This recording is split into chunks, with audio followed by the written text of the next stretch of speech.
Hello, I'm Dr. Sam Hancock of the Emerald Planet and Emerald Planet TV. We come to you on a week-to-week basis from Washington, D.C. in the United States as we look around the globe in 144 different nations, looking for those 1,000 best practices, the technology, services, and products that are making a difference as we move through the 21st century. And as we have a planet of 9 billion people by 2038 and possibly 12 to 13 billion by the end of this century, how are we going to be able to take care of all these people on planet Earth? And that's what Emerald Planet's all about. We come to you looking at the solutions, the best practices from around the globe as we create the Emerald Planet. Hello, welcome to the Emerald Planet. We're making a difference as we move through the 21st century. And seeing the long-term impacts of climate change.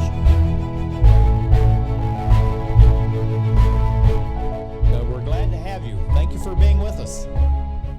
Looking at the country of Kenya, one of the challenges it has is water.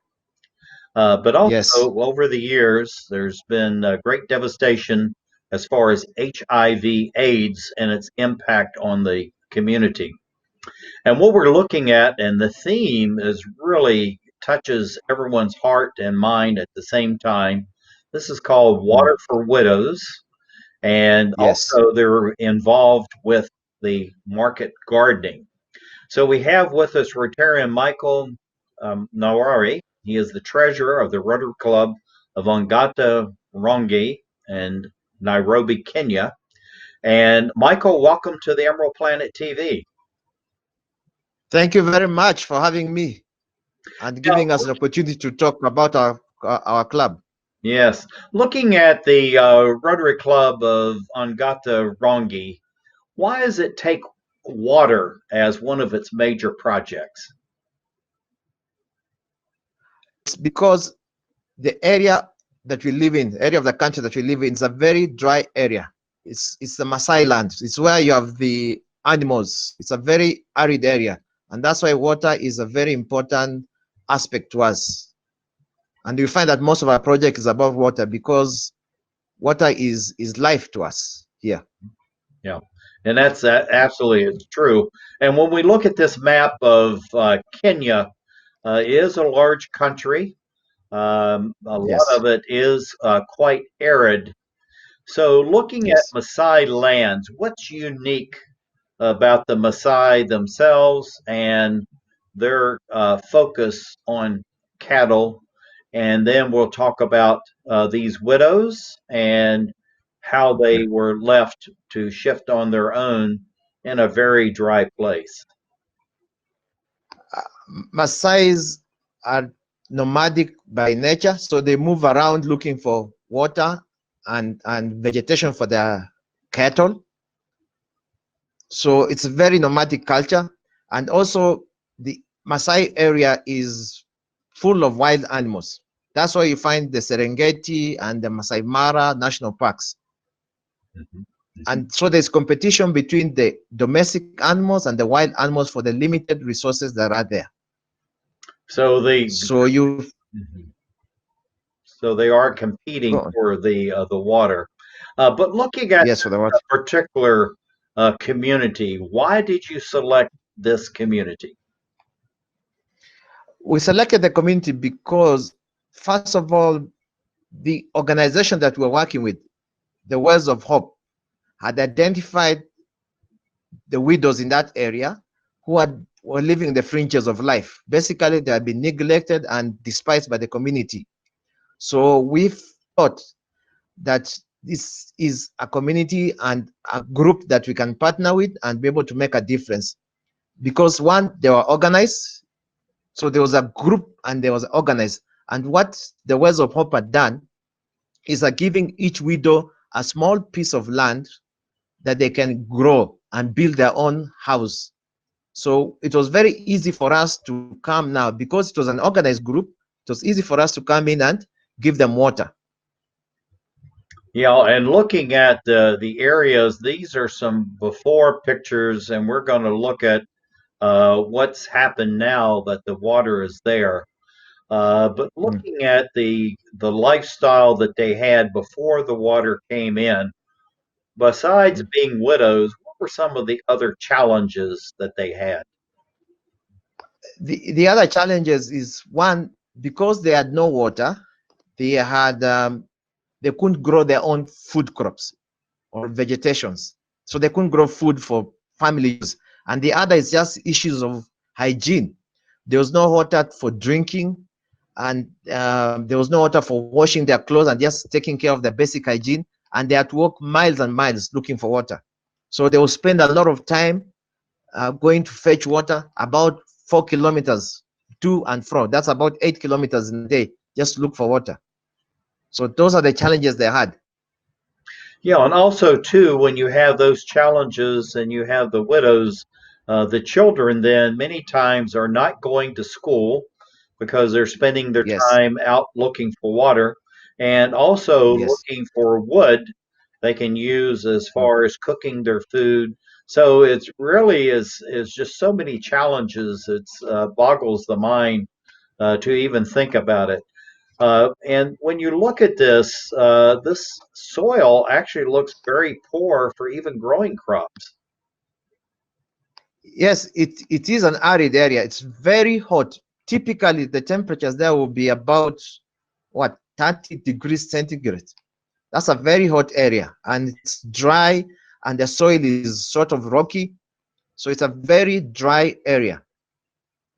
Yeah, and when you say And 30 degrees centigrade, that's about 90 plus degrees in Fahrenheit for yes, our American audiences. But bringing in this type of equipment, this is quite impressive that your Rotary Club was able to find partners to do this. What were your partners on this particular project? the partners was the Rotary Club of Harrisonburg in the US. Those are the people who we partnered with to do this project in this, in a place called Sholinka in Kajiado County, which is a Maasai area. Yeah, and it's interesting because that's some of my home area, Harrisonburg. Mm. That's where James Madison University is located. It's a very beautiful Oh, okay. area.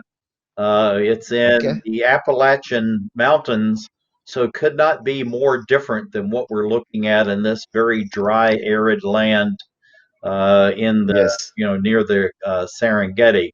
But looking at the Mm. drilling, how do you find even the water so you can actually have this type of setup and bring the water to the surface and provide it to the widows? You see, there was a geological survey that was done by the geologists. So they did a survey and they identified the exact spot where we're going to drill the well. So that's when, now, after we've done the geological survey, we brought in the people who are going to do the drilling, the contractor, and they started doing the drilling. And because the water is not so near the surface, they have to do very deep holes into the ground to be able to find water and pump it into the surface. Yeah, So the water table is very low. It's yeah, it's very difficult, but it's actually it's a very complicated process. When you look at this equipment, it looks very simple, but actually it's not simple at all, is it? no, it's not simple at all. The drills and all that, and after you've done the holes, you have to cast the hole so that the hole doesn't collapse. So you put in pipes so that the water now can flow through the pipes on the surface. And that's what we're looking at here as far as the Yes. pipe that's going to be actually inserted into the ground. And when you look at the length of that pipe and the number of them, you can understand how deep into the earth actually you're having to drill to find the water. So Yes. these drills, how do you find them, and how do you find the personnel to run this equipment? The drills, there are a lot of people in this area of the country who do drilling, a lot of contractors who do drilling of boreholes. So it's not very hard to find them. But what we did is that we had a criteria that was outlined of what we were looking for, and then we invited bids from the various contractors, and they put in their bids, After doing that, we evaluated technically and also on the financial side. And then we invited them for an in-person interview so we could be able to understand how they were going to carry out the project. And after that, we selected a contractor now. So for a Rotary Club your size, that's a lot. That's a lot of work.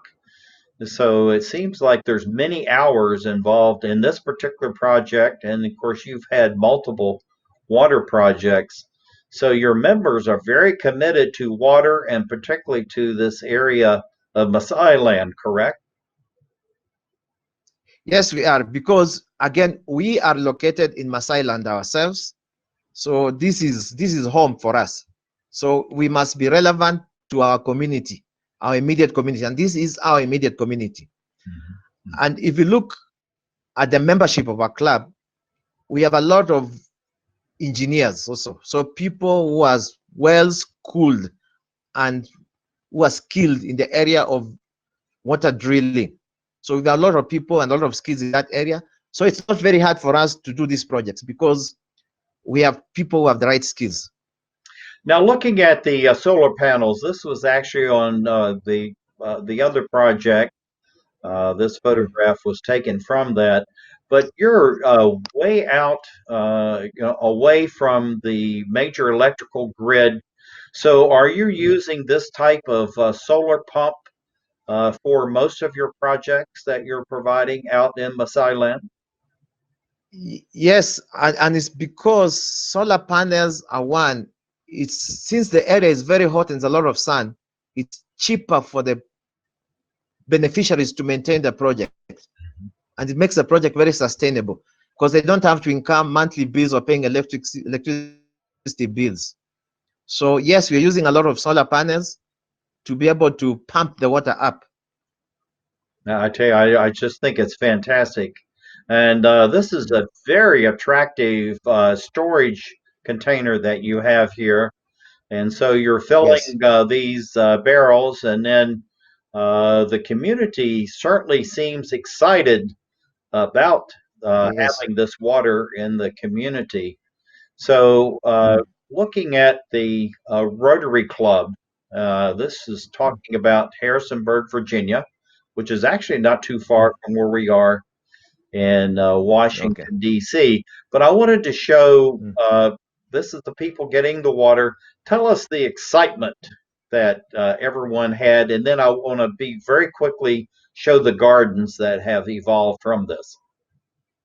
I mean, if you look at those kids, this water has changed their lives. Now the kids are able to go to school. They have to get clean drinking water. Their hygiene and their health has improved. They have water to shower, and now they're able to grow food, and so they're healthy. This water has changed and transformed their lives, so that now the kids are able to concentrate in school. They don't have to spend so much time, and they're able to play football or soccer. So the kids have so much time. And if you look at the mothers are excited. They're able now to spend more time tending to their garden and being able to sometimes what they do, some of the women, what they're doing, the vegetables they get from the garden, they're selling out in the market and be able to get more income for themselves and their families. So this is what the water has done. I was just showing Michael the comparison from the before and after having the water. Of course, here's the children wanting to play, very dry, and then having the vegetables around their home. So looking at your Rotary Club, we got about 10 seconds. What do you see for the expansion of water projects for your club? And you got to be quick. There are a lot of opportunities for us to be able to do more projects because water is life, and we need more water projects in our area. And we are asking for donors and donations to partner with us to be able to transform lives in this part of our country and this part of Africa. And wherever it is, we're going to really make a difference. And Michael, thank you very much as we create the Emerald Planet.